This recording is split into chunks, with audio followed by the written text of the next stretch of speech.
앞서 나가고 있는 다음 수주의 대상자가 이제 퀄컴인데 히타치를 인수했었던 걸 보게 되면 아무래도 핵심 시장을 삼성이 다 가져갈 수 있다. 조선주를 본다라고 하면 저는 새로운 랠리 초입에 들어왔다 단순한 수주 증가를 넘어서 이 마스가는 미국이 의존할 수밖에 없는 핵심 파트너다라는 메시지를 좀 남기고 있는 것 같아요.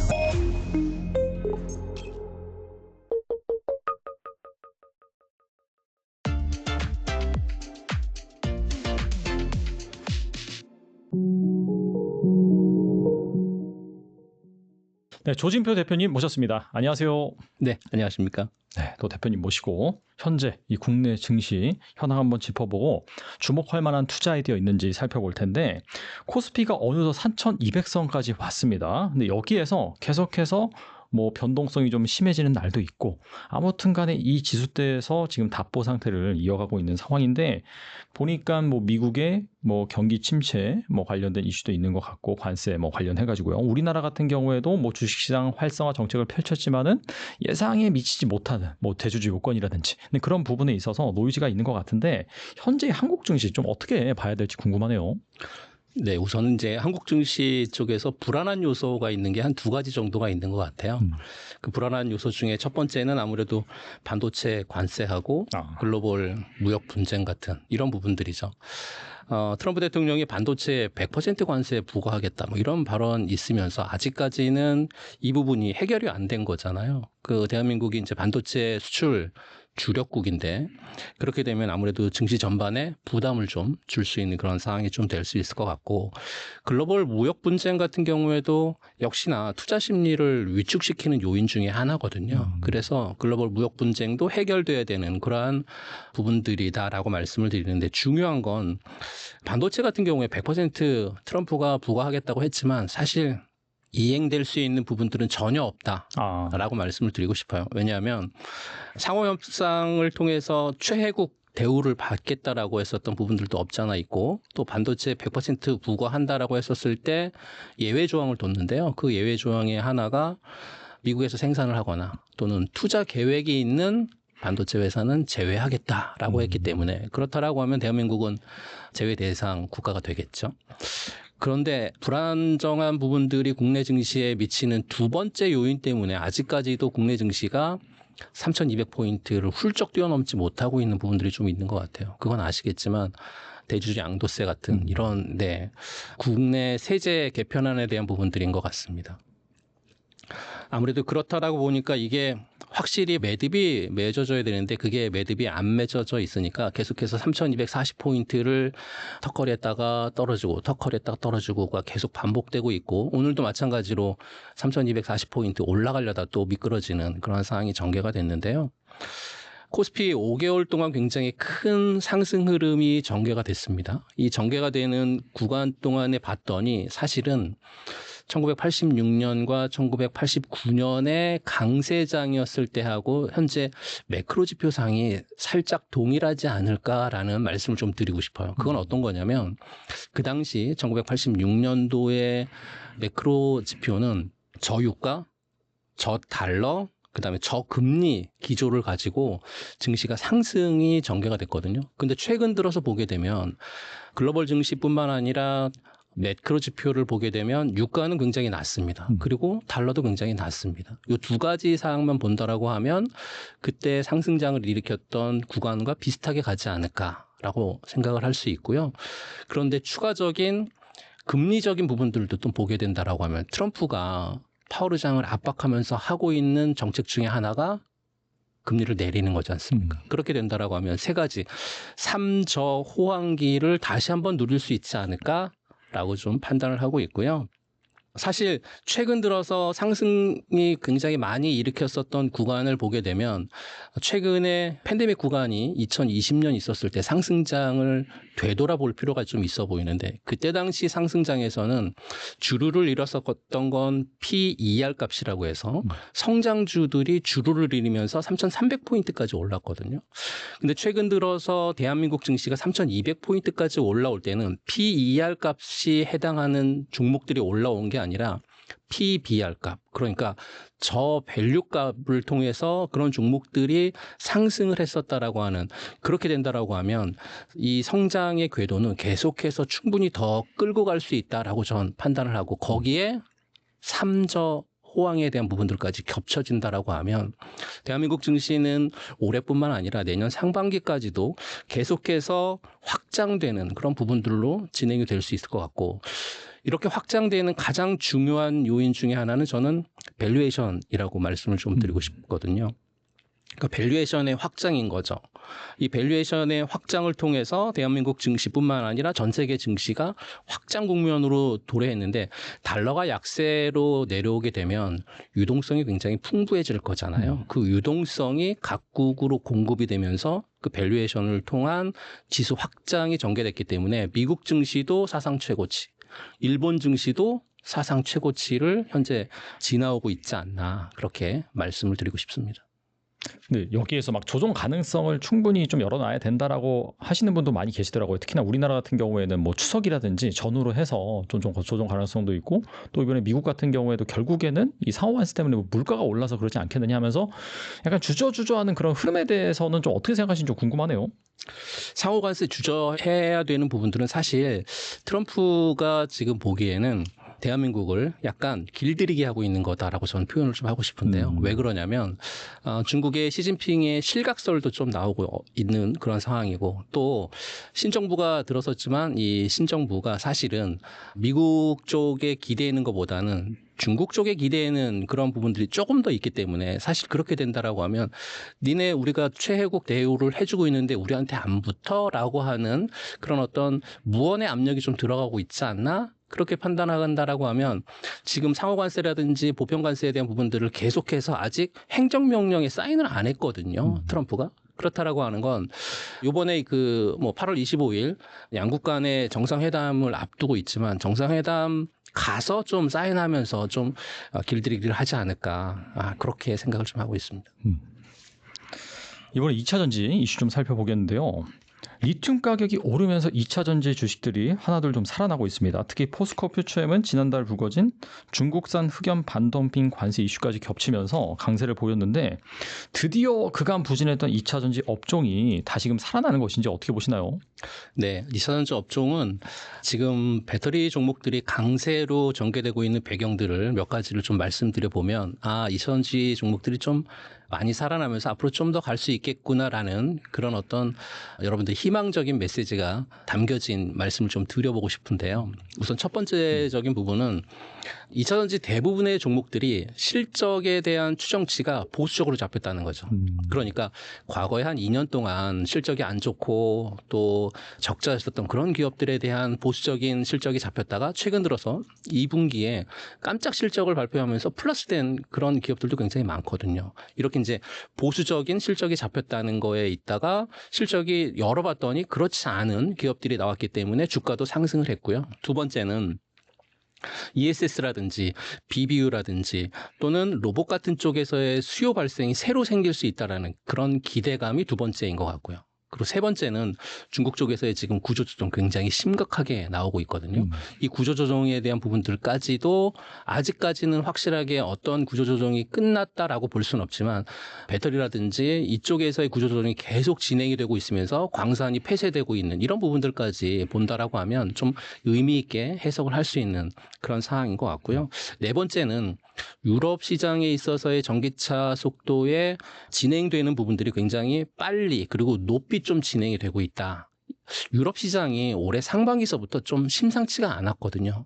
왜냐하면 올해 전반기 유럽 시장의 전기차 판매된 부분들을 보게 되면 119만 대 정도의 전기차가 판매가 됐는데요. 이 119만 대는 작년 같은 기간 대비해서 한 25% 성장을 한 거고요. 유럽 시장이 올해 약 한 300만 대 정도 전기차가 판매가 될 예정이에요. 그런데 북미 시장 같은 경우에는 한 160만 대 정도, 그러니까 북미 시장보다는 유럽 시장이 북미 시장 대비해서 한 2배 정도 더 커질 수 있는 그런 가능성이 굉장히 큰 시장인데, 이렇게 되는 원동력은 아무래도 유럽 시장에서의 지금 환경 규제가 굉장히 심해지고 있기 때문에 그 환경 규제가 심해지는 원인이 가장 큰 주된 원인이 될 것 같고요. 또 유럽 시장 같은 경우 전기차에 대한 어떤 그 신차에 대한 부분들이 굉장히 많아졌습니다. 작년부터 올해까지 유럽 시장에서 새로운 전기차가 약 한 40종이 나왔고 올해 하반기서부터는 유럽 시장은 중저가 전기 차량, 중저가 전기 차량들이 본물처럼 밀고 나오게 된다라고 하면 아무래도 내연기관차하고의 가격 경쟁력을 충분히 할 수 있지 않을까? 그렇게 판단을 좀 할 수 있을 것 같고요. 유럽 시장에서 지금 2035년부터는 사실상 내연기관차는 더 이상 판매 금지가 되어 있는 그런 구도가 아직까지도 계속 진행이 되고 있기 때문에 그러면 내연기관차를 개발할 이유가 없어지는 거잖아요. 그렇게 되면 전기차에 대한 어떤 전환 속도가 좀 더 빨라질 수 있는데 각국의 나라들을 좀 보게 되면 사실상 독일 같은 국가에서는 전기차에 대한 전환율을 좀 더 빨리 하고자 전기차에 대한 어떤 렌트카라든지 아니면 기업에서 사용하고 있는 전기차에 대한 부분들을 세제 혜택을 좀 많이 주는 그런 형태로 진행이 되고 있거든요. 근데 유럽 시장의 특징이 전체적인 법인차의 60%가 지금 뭐 거의 전기차로 진행되는 그런 상황이 현재는 펼쳐지고 있어서 앞으로도 더 큰 시장으로 전개될 가능성이 굉장히 높고요. 또 영국이라든지 또 프랑스 같은 경우에는 보조금 제도에 대한 부활들이 현재 좀 일어나고 있습니다. 이게 보조금 제도가 재작년에 독일에서 끊으면서 유럽 시장에서의 전기차 수요 둔화가 일어났었는데 독일도 보조금 제도 부활하고 있고 영국이나 또 프랑스 같은 이런 나라들이 보조금 제도를 부활한다라고 하면 아무래도 전기차가 조금 더 판매량이 좀 증가할 수 있지 않을까라고 말씀드리고요. 또 미국에서 최근에 OBBBA라고 하는 요걸 통해서 중국을 굉장히 옥죄고 있거든요. 그러니까 중국을 퇴출하려고 하는 움직임이 굉장히 커지고 있기 때문에 그러면 북미 시장에서도 대한민국의 배터리 기업들이 충분히 활로가 더욱더 많이 개선될 수 있는 그런 가능성도 없지 않아 있고 또 최근 들어서 그 리튬 공장 폐쇄됐었던 CATL의 전 세계의 3%를 차지하는 리튬 공장이 3개월 동안 폐쇄가 됐습니다. 그러면서 리튬 가격이 6월 중순서부터 자료를 보시면 아시겠지만 6월 중순서부터 해서 리튬 가격이 굉장히 많이 급등을 좀 해왔거든요.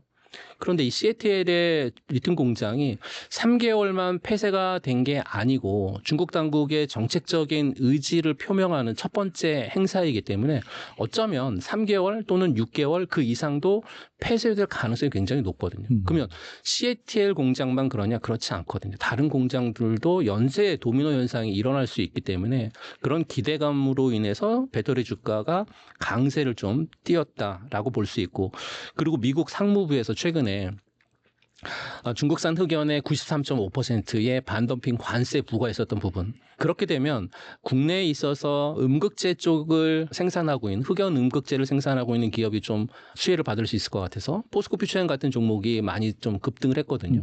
근데 그 흑연 생산하는 음극재 쪽 관련되어 있는 기업들을 1등부터 10등까지 나열을 해보면 1등부터 10등 가운데 9등까지가 전부 다 중국 기업입니다. 그리고 10위가 포스코 퓨처엠입니다. 그러니까 반덤핑 관세로 인해서 가격 경쟁력이 적어도 30%에서 50% 이상 좋아질 거거든요. 그것 때문에 포스코 퓨처엠이 최근에 좀 많이 상승을 해왔고 또 지금 2차 전지를 보게 되면 앞서 말씀드렸던 것처럼 실적 추정치뿐만 아니라 대부분의 어떤 기업에 대한 가치라든지 밸류에이션이 굉장히 낮게 평가되어 있었다 보니까 외국인이라든지 기관들이 매수세가 거의 없었거든요. 그러니까 이렇게 조금 어떤 그 상승할 수 있는 트리거가 조금만 원동력이 생기게 되면 외국인이나 기업들이 들어올 수 있는 그동안의 빈집이었다라고 하는 그런 표현들로 인해서 몇 가지를 통해서 강세 배경이 좀 나오고 있는데 이 강세 배경을 다 말씀드리면 사실 100개 중에 한 95개가 강세 배경이고요. 나머지 한 5개 정도가 어떤 그 마이너스 되는 그런 요인 중에 하나거든요. 그러니까 지금 2차 전지는 계속해서 좋은 얘기들만 나오고 있습니다. 그러다 보니까 주가가 어떤 종목들은 정말 기준치 이상으로 올라가 있고 어떤 종목들은 바닥에 있지만 저는 늘 말씀을 드리지만 대장주를 하셨으면 좋겠다라는 말씀을 계속 좀 드리고 싶습니다. 대장주 말씀하셨는데 뭐 에코프로나 LG엔솔 뭐 이런 게 대장주라고 볼 수 있나요, 그러면? 아무래도 이제 가장 대장주라고 하면 셀단에서는 뭐 LG 에너지 솔루션이라든지 아니면 삼성 SDI가 대장주가 될 수 있을 것 같고요. 또 양극재라든지 음극재 이렇게 좀 나눠서 보게 된다라고 하면 단기적인 측면으로 대응할 거냐 아니면 중장기적인 측면으로 대응할 거냐라고 봤었을 때 단기적인 측면에 있어서는 LG화학이라든지 포스코홀딩스 같은 종목들은 단기적인 대응이 지금은 충분히 가능한 또 네. LNF 같은 종목도 단기적인 대응이 충분히 가능한 그런 종목이고요. 중장기적인 측면으로 본다라고 하면 뭐 에코프로 BM 같은 이런 종목들도 에코프로라든지 이런 종목은 중장기 측면에 있어서는 굉장히 지금 밸류에이션 값이 굉장히 낮고 성장 가능성이 굉장히 높다라고 말씀 좀 드리고 싶습니다. 최근에 이제 ESS 시장에 대한 기대감이 지금 살아나고 있는 가운데 에코프로가 2분기 연속 흑자 전환에 성공하면서 이제 투자자들의 관심도 살아나고 있는데 앞서서 이제 되게 보수적으로 그 애널리스트들의 컨센서스가 측정돼 있다 보니까 지금 이런 현황이 나오는 것 같아요. 그래서 이제 에코프로 그룹 같은 좀 이런 2차 전지 업체들이 다시 한번 전성기를 좀 보여줄 수 있을까요? 어떻게 보세요? 사실은 이게 ESS 시장 같은 경우에 시장의 어떤 구조적인 변화 그리고 ESS의 성장에 대한 부분들이 압도적인 어떤 경쟁 우위를 대한민국 시장이 갖고 있는 그런 어떤 그 환경에 대한 조성이 지금은 잘 진행이 되고 있지 않나라고 판단을 좀 하고 있고요. 그런 측면에서 체크해야 될 부분들이 한 두세 가지가 있는 것 같아요. 첫 번째는 미국의 현재 중국의 탈중국 기조화를 계속해서 행하고 있다라고 하는 그러한 부분들인 것 같아요. 그러니까 IRA가 사실은 자국 우선주의를 하기 위해서 중국 기업들을 배척하는 게 가장 큰 주된 목적이었거든요. 그러니까 중국 기업 니네 미국에서 다 나가라라고 하는 거고 또 핵심 광물 공급하고 있는 중국의 배터리를 기업들을 강력하게 이렇게 이제 배척하려고 하는 그런 의지가 강력하게 있는 그런 부분들이 있다고 보니까 중국 기업들이 진입 장벽이 굉장히 많이 높아진 거죠. 미국 시장에서는. 또 이렇게 되면 한국 기업들에게는 미국에서 현지에서 생산하는 기업들은 굉장히 수혜를 좀 많이 볼 수 있기 때문에 관세라든지 또는 보조금 혜택에 대한 부분들이 계속해서 무기로 진행을 할 수 있는 그런 상황이고 ESS 시장이 폭발적으로 성장하는 부분들은 사실 북미 시장에서의 태양광이라든지 아니면 풍력이라든지 어떤 신재생 에너지 이쪽 부분에 있어서의 비중이 최근 들어서 굉장히 급격하게 늘었거든요. 그렇게 늘었는데 사실 신재생 에너지 쪽에서의 가장 약점은 뭐냐면 기저 용량이라든지 전력이 간헐적이라는 거죠. 그러니까 계속 일정하지 않다라고 하는 게 가장 큰 단점인데 그 가장 큰 단점을 해결할 수 있는 부분들은 반드시 ESS가 설치가 돼야 되는 그런 상황이기 때문에 ESS 시장도 굉장히 좀 커질 수 있는 그러한 시장인 거고요. 그리고 올해부터 아마 ESS 시장이 굉장히 많이 좀 커질 겁니다. 북미 시장이. 그렇게 되면 대한민국의 ESS 쪽에 관련되어 있는 기업들도 본격적인 성장 궤도에 좀 진입할 수 있지 않을까라고 판단을 하고 있고요. 기술력이라든지 안정성에 대한 부분들이 검증이 된 대한민국 기업들을 지금 ESS 시장에 들어오고 있는데 ESS 같은 경우에는 굉장히 그 대규모 시설로 지어질 수밖에 없기 때문에 사실은 안정성이 굉장히 중요하고 또 화재 위험 관리가 굉장히 잘 돼 있어야 되는 그러한 매우 중요한 그런 부분들이 없지 않아 있는데 대한민국 배터리 3사 같은 경우에는 기술력이라든지 안정성에 대한 부분들은 검증을 좀 받았거든요. 그래서 가격 경쟁 위주로 들어왔었던 중국 기업들이 이러한 기술력이라든지 안정성에 대한 부분들을 제대로 못하는 그렇게 되면 대한민국 기업들이 압도적인 어떤 해자에 있지 않을까라고 말씀 좀 드리고 싶고요.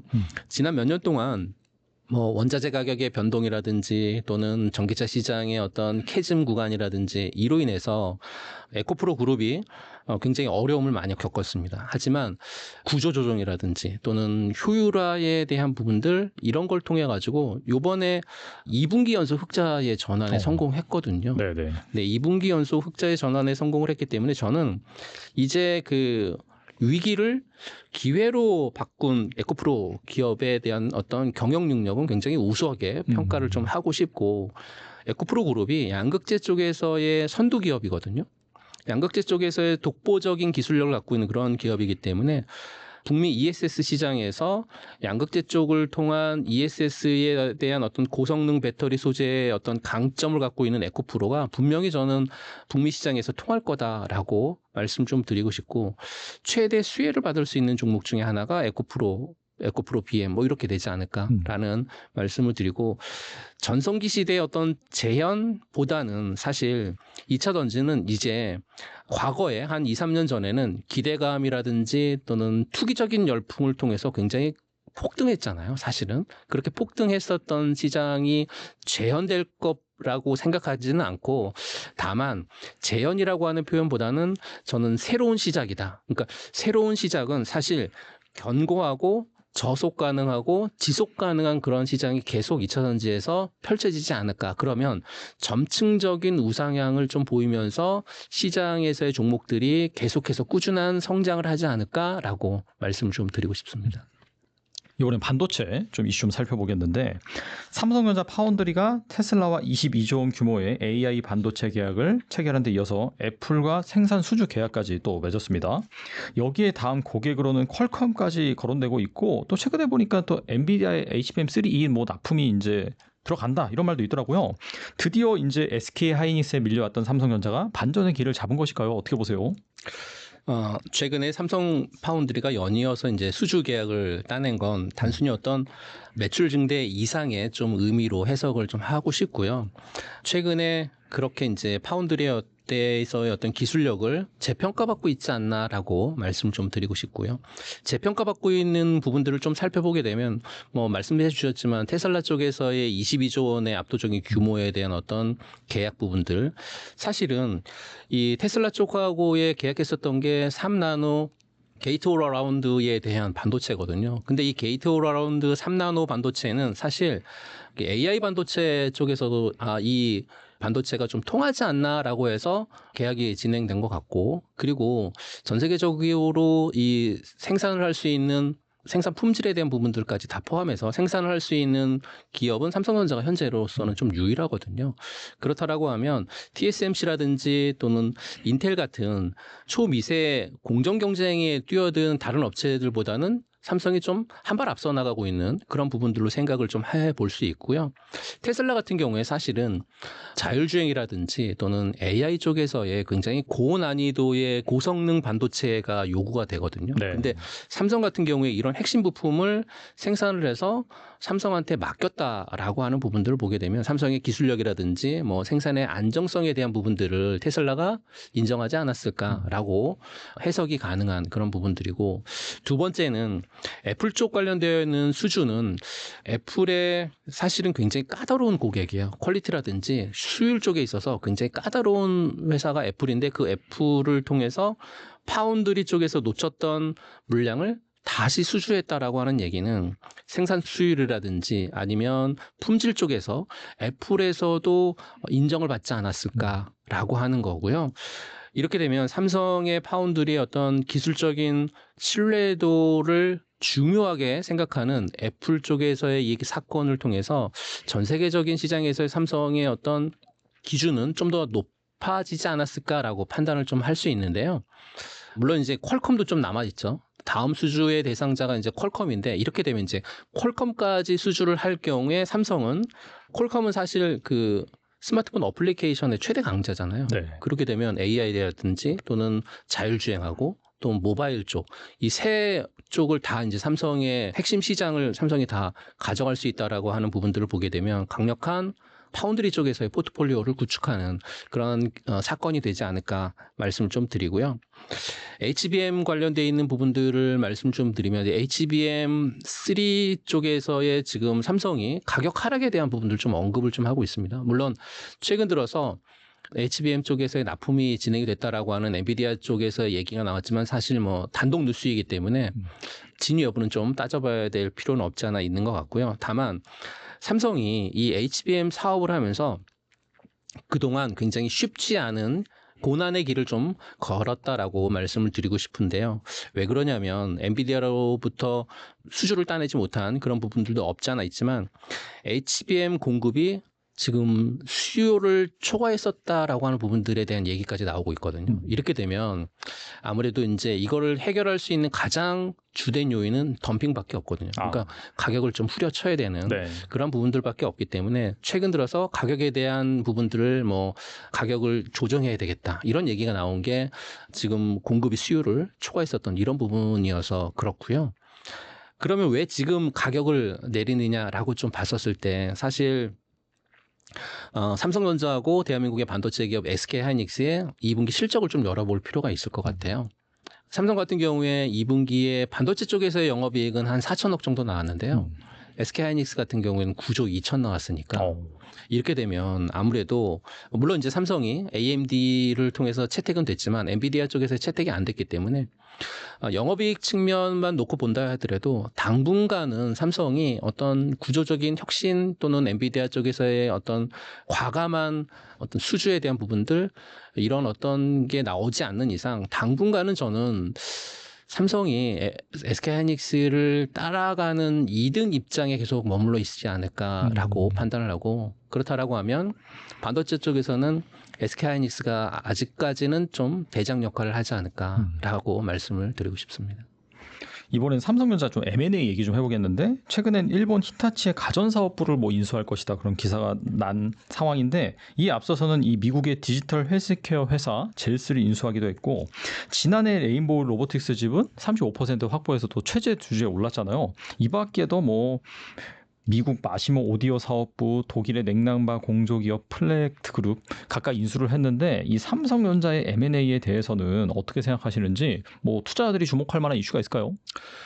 삼성의 M&A가 사실은 기업 규모를 키우는 것을 넘어서서 미래를 재편하려고 하는 어떤 대담한 전략이다라고 말씀을 드리고 향후 10년을 책임질 어떤 신성장 동력을 확보하는 그런 초점을 좀 맞추고 있는 삼성이 아닌가라고 말씀을 드리는데요. 우선 뭐 젤스 인수를 했었던 걸 보게 되면 아무래도 헬스케어라든지 AI 쪽에서의 어떤 역량을 좀 확보하려고 하는 그런 부분들이 좀 큰 것 같고요. 두 번째 히타치를 인수했었던 걸 보게 되면 아무래도 이제 뭐 가전 포트폴리오를 좀 확충하려고 하는 그런 노력이 들어간 것 같고 레인보우 로보틱스의 지분 35%는 아시겠지만 뭐 로봇 사업에 대한 부분들이 미래 먹거리이기 때문에 투자를 하겠다라고 밝혔었던 부분들인 거고요. 또 시메틱 로보티스 같은 경우에도 사실은 AI 쪽보다는 AI 쪽을 근거로 한 언어 쪽의 어떤 처리 기술에 대한 부분들을 좀 확보하려고 하는 그러한 노력이 좀 컸던 게 시메틱 테크놀로지 같은 이러한 회사에 대한 M&A였고요. 하만이라든지 독일 플랜트 기업에 대한 부분들도 역시나 보게 되면 글로벌적인 하드웨어라든지 아니면 서비스 쪽에서의 연결고리를 잘 매듭을 뭐 좀 넓히려고 하는 그런 의도가 좀 보이지 않을까라고 해서 이런 M&A에 대한 부분들이 진행되는 건 잘 진행이 되는데 사실 M&A가 진행이 되는 걸 보게 되면 왜 M&A를 하느냐라고 질문을 하실 수 있는데 뭐 한 세 가지로 나눠서 말씀을 좀 드리면 첫 번째는 성장 축에 대한 전환인 것 같아요. 성장 축에 대한 전환은 어떤 거냐면 기존에 삼성이 가전이나 또는 스마트폰을 통해 가지고 이제는 성장에 대한 어떤 한계에 좀 도달하지 않았을까라고 보는 거죠. 그렇게 되면 둔화된 리스크를 다른 쪽의 출구 전략으로 삼아야 되는데 그로 인해서 M&A가 진행이 되면 최근에 AI나 뭐 헬스케어, 뭐 공조라든지 또는 로봇 같은 이쪽에 대한 M&A를 활발하게 진행을 했거든요. 그렇게 되면 뭐 서비스형 비즈니스, 뭐 수익형 비즈니스 이쪽에서의 수익 모델을 좀 다양화하려고 하는 그런 의지가 좀 있지 않을까. 그래서 M&A를 하지 않을까라고 보는 거고요. 두 번째는 시너지라든지 내재화를 좀 크게 하려고 하는 그런 목적이 좀 있는 것 같아요. 그러니까 반도체에 있다가 AI나 소프트웨어로 전환했다가 또는 거기에 로봇이 등장하고 그다음에 이 전체적인 걸 다 아우르는 서비스까지 확장되는 이 밸류 체인에 대한 모델에 대한 부분들을 통해서 생태계의 어떤 가치를 좀 높이는 그런 M&A가 최근 들어 진행이 되고 있고 그런 M&A가 진행이 된다라고 하면 삼성의 어떤 업그레이드는 한 단계 더 진행이 되지 않을까라는 그래서 M&A를 좀 하고 있지 않을까라고 판단을 하고 있는데요.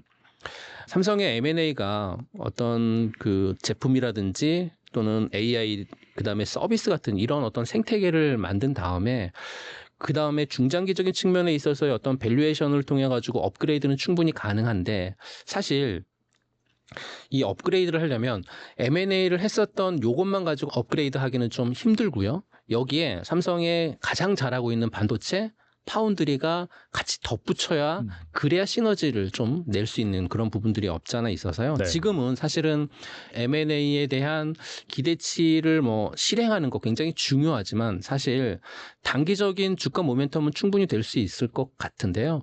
하지만 긴 그 중장기적인 측면에 있어서 M&A를 한 이후에 수익성으로 전환되는 그런 구간까지 좀 기다려야 되는, 그러니까 리스크 관리가 좀 필요한 그런 사항이 전개가 될 수 있기 때문에 정말 M&A는 잘 진행을 해야 될 것 같다라는 말씀을 드립니다.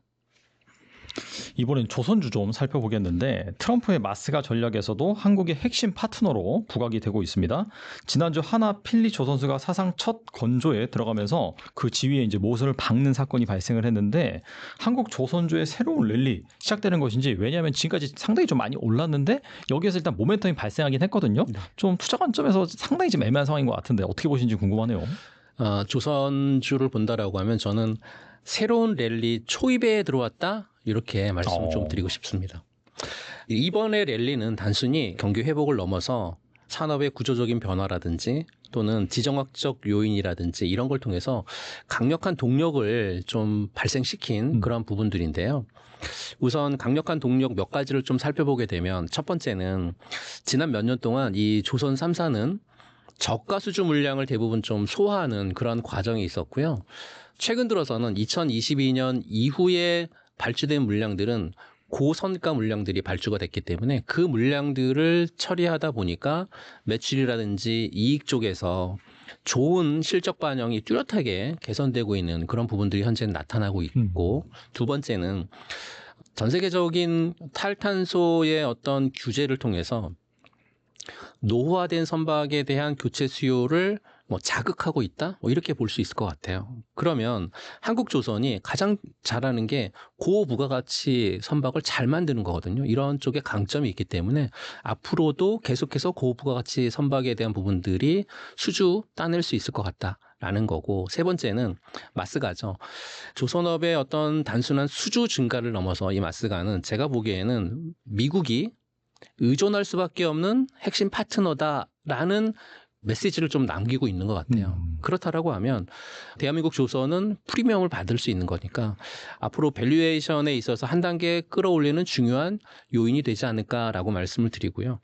조선업 쪽에서 좀 관심 있게 볼 수 있을 만한 종목은 저는 아무래도 가장 1등은 아니더라도 뭐 상위 클래스 안에 있는 종목 한 두세 가지 정도 말씀을 좀 드리면, 첫 번째 종목은 이제 하나오션 보셨으면 좋겠습니다. 이제 하나오션의 강점은 특수선이죠. 뭐 잠수함이라든지 군함 같은 분야에서 독보적인 기술력을 갖고 있고, 또 방산 분야의 시너지를 높이기 위해서 하나그룹에 좀 인수가 됐었던 그런 부분들도 없지 않아 과거에 있었고, 특히나 이번에 이제 필리 조선소의 역할이 굉장히 크거든요. 그렇게 되면 마스가 전략이 진행이 됐었을 때 가장 큰 수혜를 볼 수 있을 만한 종목은 저는 하나오션이다라고 생각을 해서 하나오션 같은 종목은 여러분들이 관심권에 충분히 둘 필요가 있어 보인다라는 말씀을 드리고, 두 번째 종목은 HD 현대중공업이죠. HD 현대중공업 이번에 2분기 실적 발표했었을 때 영업이익이 한 4,700억 정도 나왔습니다. 굉장히 좋게 나왔고, LNG선이라든지 초대형 컨테이너선 쪽에서의, 그러니까 최고 난이도, 최고부가가치 쪽에서의 선박 건조의 전 세계 1등이거든요. 이런 기업은 당연히 저는 조선주를 본다라고 했었을 때 이런 기업들은 대장주이기 때문에 여러분들 포트폴리오에 넣어두셔야 된다라고 말씀을 좀 드리고 싶고요. 세 번째는 삼성중공업입니다. 삼성중공업도 역시 이번 2분기 실적 발표했었을 때 한 2천억 정도의 영업이익 플러스가 났기 때문에 해양 플랜트 부분에서 굉장히 그 안정적인 실적을 바탕을 통해 가지고 성장을 하고 있는 기업이 삼성중공업이고요. LNG선 같은 경우에도 선박 기술에 대한 기술력도 굉장히 좋아서 앞으로도 기대가 되고 있는 그런 종목이어서 저는 하나오션, HD 현대중공업, 삼성중공업 같은 이런 종목들은 여러분들 포트폴리오에 넣어두실 필요가 있지 않을까라고 말씀을 드리고 싶습니다.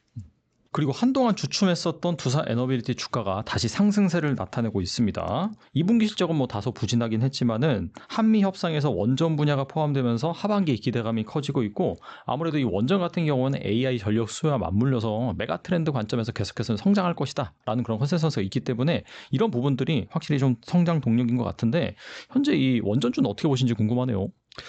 원전주 같은 경우에 지금 단기 실적보다는 사실 어떤 장기적인 성장 동력이 훨씬 중요하게 평가받고 있는 시점이 지금 시점이 아닌가라고 판단하고 있고요.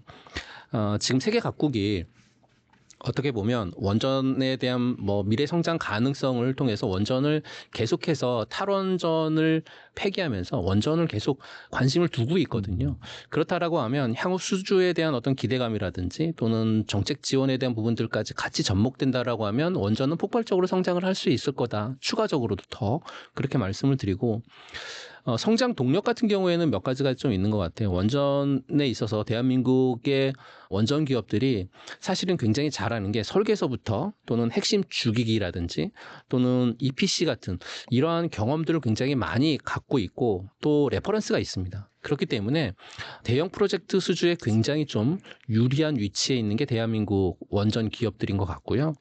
또 폴란드라든지 그리고 체코, 사우디 같은 신규 원전 건설을 추진하려고 하는 나라들이 굉장히 좀 많아지고 있는데 이런 나라들에게 한국형 원전인 APR 1400 같은 경우 이런 APR 1400에 대한 프로젝트가 진행이 되게 되면 가장 수혜를 많이 받을 수 있는 것도 역시나 대한민국 원전 기업들이 될 수 있을 것 같고요. 또 미국의 뉴스케어 파워 같은 경우에도 SMR 쪽에서의 주기기 핵심 기자재를 공급하는 파트너로 선정이 됐기 때문에 또 SMR 같은 경우에는 사실은 지금 개화는 안 됐지만 미래 2029년 정도부터 이제 개화가 될 예정인데요. 그렇게 SMR 시장이 개화가 되면 대한민국의 원전, 그러니까 대형 원전 프로젝트 갖고 있었던 대한민국의 기술력이라든지 안정성에 대한 품질력이라든지 이런 부분들이 굉장히 큰 강점이 될 수 있을 것 같고요. 특히나 SMR 시장은 굉장히 많이 커질 겁니다. 보통 SMR 원전 같은 경우에 부지 선정에 있어서 축구장 하나 정도 크기면 충분히 SMR 한 기를 지을 수 있거든요. 근데 과거에 졌었던 그 대형 원전들 같은 경우 축구장 하나보다 약 한 250배 큰 크기로 지어졌기 때문에 축구장 하나 정도의 크기로 지을 수 있고 안정성도 굉장히 많이 좋아졌고 그러다 보면 대한민국 시장의 강점이 노출이 되면서 전 세계의 원전 쪽에서의 수주 전략에 있어서 크게 기여를 할 수 있는 그런 부분들이 될 것 같다라는 말씀을 드리고요. 두산 에너빌리티에 대한 얘기는 아마 많이 들어보셨을 거예요. 하지만 이제 K원전의 어떤 강력한 성장 동력을 바탕으로 해서 두산 에너빌리티가 성장을 했고 또 원자력 발전뿐만 아니라 풍력이라든지 수소 쪽이라든지 또 에너지 쪽에서의 강점을 갖고 있는 이런 기업인데 두산 에너빌리티는 저는 계속 말씀을 좀 드려왔지만 원전 쪽에서 가장 그 혜택 수혜를 많이 볼 수 있을 만한 대장주가 두산 에너빌리티다라고 말씀 좀 드리고 만일 두산 에너빌리티 말고 다른 종목이 있다라고 했을 경우에 원전의 설계를 맡고 있는 그러니까 원전 쪽에서의 두뇌 역할을 할 수 있는 한전기술 같은 이런 종목도 체크해 보실 필요가 충분히 있어 보인다라고 말씀을 드리고요. 한전기술 같은 경우에 그 원전이 진행이 되면 설계라든지 엔지니어링 쪽에서 굉장히 독보적인 기술력을 갖고 있는 그런 기업이어서 가장 먼저 수주가 이루어지는 핵심 플레이어고요. 그렇다라고 하면 어떤 가장 중요한 기술적인 부분들을 제공을 하는 그러한 역할을 할 수 있는 기업이 한전기술이기 때문에 두산 에너빌리티 그리고 한전기술 같은 종목들 체크하실 필요가 있고 한 종목 더 말씀을 해라라고 하시게 되면 한전 KPS 같은 종목이죠. 그러니까 원전의 어떤 관리자, 유지보수 이쪽에 있어서 강점을 갖고 있는 기업이 한전 KPS니까요. 두산 에너빌리티하고 한전기술, 한전 KPS 같은 이런 종목들이 좀 대장주 역할을 하지 않을까라고 판단하고 있습니다. 그리고 미국이 중국 바이오 기업을 견제하는 생물보안법을 사실상 재추진하고 있습니다. 조선 방산 원전이 강세를 보이는 동안 상대적으로 바이오 업종 같은 경우에는 다 부진한 건 아니고 기술 이전이라든지 판매 허가 이런 바이오텍 같은 경우에는 좀 긍정적인 긍정적인 흐름을 보였는데 아무튼간에 이번 조치로 인해서 바이오 업종이 반전을 일으킬 수 있을까요? 어떻게 보세요? 그동안 이제 바이오 쪽에서의 뭐 원료나 또는 위탁 생산 부분에 있어서 사실은 중국 기업들이 가격 경쟁력을 앞세워 가지고요 시장 점유했거든요. 근데 이번에 그 생물보안법을 통해 가지고 중국 기업들의 경쟁 우위가 약화되는 그렇다라고 하면 반사이익을 수혜를 받을 수 있을 만한 뭐 제품이나 나라나 있겠죠. 저희 대한민국이 아마 거기에 좀 속하지 않을까 싶고요. 특히나 대한민국 기업 중에 삼성바이오로직스라든지 아니면 그 셀트리온 같은 그러니까 CDMO 기업들 같은 경우에 굉장히 큰 수혜를 좀 받을 수 있을 것 같고요. 왜냐하면 이 생물보안법을 통해 가지고 생산력이라든지 또는 기술력에 대한 부분들이 이 글로벌화되어 있어서 삼성바이오로직스 같은 경우에는 전 세계 1등 기업이거든요. CMO라든지 CDMO 쪽에서는 1등 기업이기 때문에 생물보안법을 통해서 중국이 그렇게 약화가 된다라고 하면 당연히 삼성바이오로직스 같은 기업들이 수주를 받을 수밖에 없겠죠. 이 삼성바이오로직스를 통해서 보게 된다라고 하면 안정성이라든지 뭐 규모의 경제를 하고 있는 아마 바이오 쪽에서는 이렇게 불러도 될 것 같아요. 뭐 맏형이다라고 얘기를 해보고 싶고요. 꾸준한 매출이라든지 또는 이익을 가지고 계속해서 안정적인 성장을 이끌어내고 있고 특히나 이제 바이오 기업이 갖고 있는 리스크는 신약에 대한 리스크죠. 근데 그 신약에 대한 리스크를 해지하는 기업이 삼성바이오로직스가 아닐까 싶고 글로벌 생산 능력을 지속적으로 확대하면서 뭐 규모의 경제를 하고 있는 그런 종목이 삼성바이오로직스여서 가장 안정적인 매출과 뭐 기본적인 능력을 갖고 있는 기업이기 때문에 바이오라고 하면 저는 삼성바이오로직스를 가장 우선적으로 생각을 하고 있고 이 바이오로직스 같은 경우에 사실은 조심스러운 얘기지만 뭐 자녀분에게 물려줘도 되지 않을까라고 생각도 좀 하고 있는 기업이 네. 삼성바이오로직스여서요. 포트폴리오의 바이오 종목 중에 하나다라고 하면 이 종목 여러분들이 관심권에 두실 필요가 있겠다라고 생각하고 있고요. 두 번째 종목은 ABL 바이오 같은 종목이죠. 네, 차세대 파이프라인을 보유한 혁신 기업이고 또 이중항체 같은 차세대 바이오 기술을 통해 가지고 퇴행성 뇌질환 같은 난치병 치료제에 도전을 하고 있는 이런 기업인데요. 사실은 뭐 최근 들어서 임상에 대한 어떤 긍정적인 소식도 좀 들려왔고 또 글로벌 파트너십이 가능할 수 있다라고 하는 소식도 좀 들려왔는데 사실 이 바이오 쪽에서의 리스크는 임상 실패가 리스크지 않습니까? 그런 리스크를 갖고 있음에도 불구하고 만약에 성공하게 되면 굉장히 큰 폭의 그 주가 상승을 이룰 수 있기 때문에 ABL 바이오 같은 이런 종목은 충분히 그럴 가능성이 좀 있다라고 판단을 좀 하고 있어서 바이오 쪽에서는 삼성바이오로직스하고 ABL 바이오 이 두 종목 정도는 여러분들이 체크하실 필요가 있겠다라는 말씀을 드리고 싶습니다. 네, 좋은 투자 아이디어 많이 말씀해 주셨는데 이 밖에 주목할 만한 투자 아이디어가 있다면 무엇이 있을까요? 투자 아이디어, 그 올해 상반기를 여러분들이 그 주식하신 분들은 잘 아시겠지만 많은 말씀을 드렸을 거예요. 조선이다, 뭐 방산이다, 원자력이다, 뭐 이런 많은 말씀을 좀 들었었는데요. 저는 올해 상반기 키워드를 정의해라라고 하면 지금 조방원 이렇게 말씀드리고 싶습니다. 그러니까 지주사, 금융, 조선, 방산, 원전이 올해 상반기에 키워드였다라고 하면 올해 하반기의 키워드는 좀 달라질 수 있을 것 같아요. 왜냐하면 대한민국 증시가 3,000포인트 넘게 오면서 방금 말씀드렸던 키워드에 있는 종목들은 정말 큰 상승을 이뤘고 주가 상승보다 더 큰 상승이 전개됐었으니까요. 근데 주가 상승보다 크게 전개가 되지 못한 섹터가 있거든요. 이렇게 되면 그 섹터는 주가 상승과 같이 눈높이를 맞출 그런 상황으로 전개가 될 수 있기 때문에 하반기에는 저는 반바지로다 이렇게 반바지요? 네, 이렇게 말씀드리고 싶습니다. 반바지로 네 글자요. 네네. 반바지로. 뭐 예상을 하셨겠지만 반바지로라고 하면 반도체. 그렇죠. 반은 반도체겠죠. 네, 네. 반은 반도체고 반은 바이오. 그다음에 지는 2차 전지. 로는 로봇.